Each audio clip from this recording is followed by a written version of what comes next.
Vad ska du göra ikväll? Jag ska spela Minecraft. Är det roligt, lilla påg?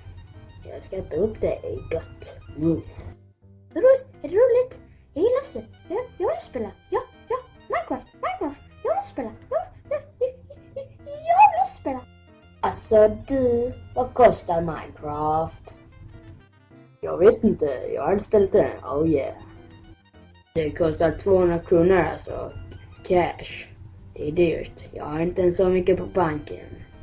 Jag tog upp det på alla mina cigaretter. Jag tycker det är gott, men egentligen heter det cigarrer.